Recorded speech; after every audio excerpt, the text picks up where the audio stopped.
რომი. აი ამ სიტყვის გაგონებაზე ალბათ პირველი რაც თავში მოგდით იმპერიაა, ხო? ლეგიონები, კეისრები, კოლიზეუმი. მაგრამ ითით სანამ ეს ყველაფერი იქნებოდა, იყო რაღაც სხვა. რაღაც, რამაც ამ ყველაფერს საფუძველი ჩაუყარა.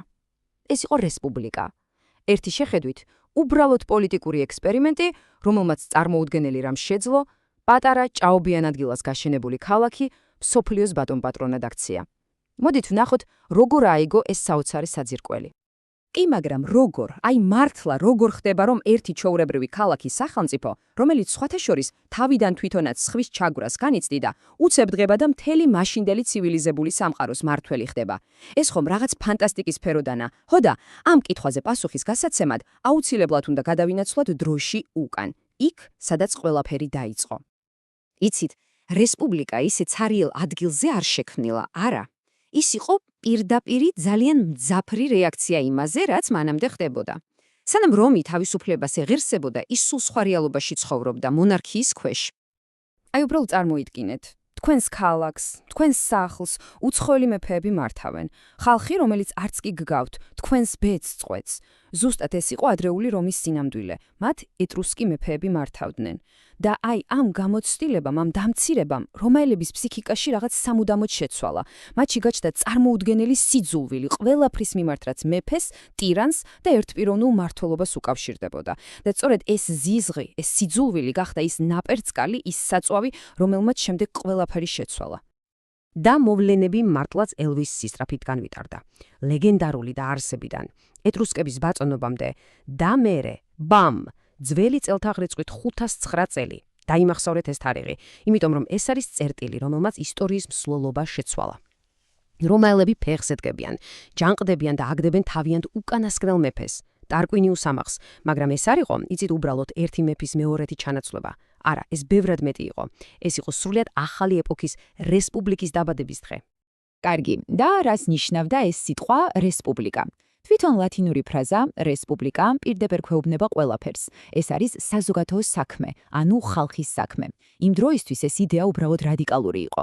იფიქრეთ, ძალაუფლება ერთ ადამიანს მეფეს კი არ ეკუთვნის, არამედ ხალხს. მთელი მათი ახალი პოლიტიკური სისტემა, აი თითოეული დეტალი, აგებული იყო ერთ მთავარ შიშზე და მიზანზე, რომში ტირანია და ერთპიროვნული მმართველობა აღარასდროს არავითარ შემთხვევაში არ უნდა დაბრუნებულიყო. კარგი, მეფე მოიშორეს. მაგრამ მეფის გარეშე ქვეყნის მართვა დამეთანხმებით უზარმაზარი გამოწვევაა.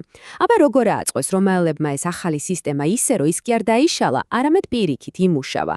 ვინ იღებდა რეალურ მნიშვნელოვან გადაწყვეტილებებს?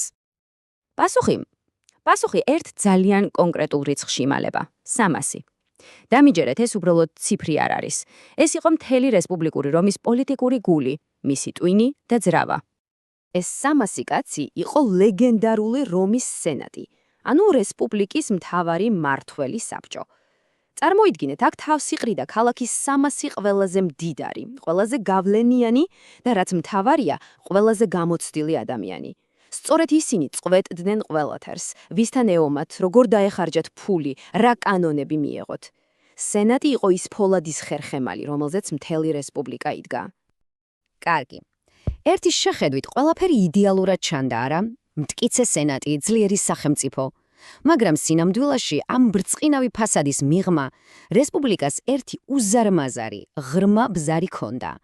ბზარი, რომელიც რომს შუაზე ყოფდა და ლამის არსებობის საძირკველს ურღევდა. ეს იყო ფაქტობრივად ორი სხვადასხვა რომი ერთ ქალაქში.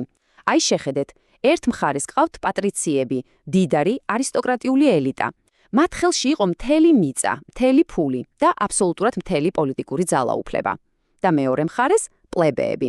ანუ ყველა დანარჩენი, ფერმერები, ხელოსნები, ვაჭრები, უბრალო ხალხი. ისინი შეადგენდნენ მოსახლეობის აბსოლუტურ უმრავლესობას. ისინი იბრძოდნენ რომის ომებში, მათი შრომით იქმნებოდა რომის სიმდიდრე, მაგრამ მათ არანაირი უფლება არ ჰქონდათ. როგორც დიდი რომაელი ისტორიკოსი ტიტუს ლივიუსი წერდა, სიტუაცია მარტივი იყო. მდიდარი პატრიციები უბრალოდ ჩაგრავდნენ და სრესდნენ ღარიბ პლებეებს. და ცხადია, ასეთი უსამართლობა უსასრულოდ ვერ გაგრძელდებოდა. რაღაც უნდა მომხდარიყო. და მოხდა კიდეც. დაიწყო სასტიკი შიდა კონფლიქტი, რომელსაც ისტორიაში კლასთა ბრძოლა ეწოდა. და პლებეებმა დაიწყეს ბრძოლა თავიანთი უფლებებისთვის. და იცით რა იყო მათი მთავარი იარაღი? არა ხმალი და შუბი, არამედ რაღაც ბევრად უფრო ეფექტური. გაფიცვა. ისინი უბრალოდ ერთ დღეს მთელი თავისი ოჯახებით ტოვებდნენ რომს და ახლო მდებარე გორაკზე ადიოდნენ. ქალაქი კვდებოდა. არავინ მუშაობდა, არავინ იბრძოდა, რომი პარალიზებული ხდებოდა. ამ გენიალური ტაქტიკით მათ ნაბიჯ-ნაბიჯ მოიპოვეს გამარჯვებები. ჯერ მიიღეს საკუთარი წარმომადგენლები, სახალხო ტრიბუნები, რომლებიც მათ იცავდნენ, მერე კი აიძულეს პატრიციები, რომ კანონები ყველასთვის ხილული გაეხადათ და 12 სპილენძის დაფაზა დაეწერათ. ეს იყო გრძელი და რთული გზა, მაგრამ ეს იყო შეუქცევადი პროცესი თანასწორობისკენ. და აი აქ ხდება ყველაზე საოცარი რამ. იფიქრებდით, რომ ამ ხელა შიდა დაპირისპირება სახელმწიფოს დაასუსტებდა, ხო? მაგრამ რომის შემთხვევაში პირიქით მოხდა. ამ ბრძოლამ რომი კი არ დაანგრია, არამედ გააძლიერა. სისტემა უფრო სამართლიანი, უფრო მოქნილი და საბოლოო ჯამში ბევრად უფრო მტკიცე გახდა. კარგი, მაგრამ ამის გარდა რა იყო ის საიდუმლო ინგრედიენტები, რამაც რომის რესპუბლიკას ასეთი მართლაც ფენომენალური წარმატება მოუტანა? ეს არ იყო ერთი რამ. ეს იყო რამდენიმე უმნიშვნელოვანესი ფაქტორის ერთობლიობა, ნამდვილი წარმატების ფორმულა. პირველ რიგში წარმოუდგენელი რკინის სამხედრო დისციპლინა. მეორე, პრაქტიკული და მოქნილი კანონები, რომლებიც ყველაფერს არეგულირებდა. მესამე, მათი საინჟინრო გენია, გზები, აკვედუკები, ქალაქები. ისინი უბრალოდ აშენებდნენ ცივილიზაციას. დაამატეთ ამას პოლიტიკური სისტემა, რომელმაც ბოლოს და ბოლოს ისწავლა სხვადასხვა ჯგუფის ინტერესების დაბალანსება. და ბოლოს, რაც ძალიან მნიშვნელოვანია, ეშმაკური დიპლომატია. მათ იცოდნენ, როგორ ექციათ დამარცხებული მტერი ხვალინდელ მოკავშირედ. ეს იყო მანქანა, სადაც ყველა დეტალი ერთმანეთს აძლიერებდა. და იცით, საბოლოო ჯამში რა იყო რომის ნამდვილი გენია? ისინი არ იყვნენ უბრალოდ დამპყრობლები. ისინი იყვნენ უბადლო ორგანიზატორები და მშენებლები. იმიტომ რომ ომის მოგება და ტერიტორიის დაპყრობა ერთია, მაგრამ ამ ყველაფრის მართვა და შენარჩუნება სულ სხვა საქმეა. და აი სწორედ ეს იყო რომაელების სუპერძალა. მათ შეეძლოთ აეღოთ დაპყრობილი უცხო მიწა და თავიანთი კანონებით, გზებითა და კულტურით ის რომის განუყოფელ ნაწილად ექციათ. ასე რომ რესპუბლიკამ შექმნა ის წარმოუდგენელი მანქანა, რომელმაც ფაქტობრივად მთელი მაშინდელი სამყარო დაიპყრო. მაგრამ აი აქ ჩდება ყველაზე მთავარი და ირონიული კითხვა. იმხელა ძალაუფლება შექმნა, რომ შეძლო კი თვითონ რესპუბლიკამ ამ თავისივე შექმნილი მონსტრული ძალაუფლებისგან თავის დაღწევა. შეძლო კი მან გადარჩენა. აი ეს უკვე სულ სხვა და სამწუხაროდ ბევრად უფრო ტრაგიკული ისტორიის თემაა.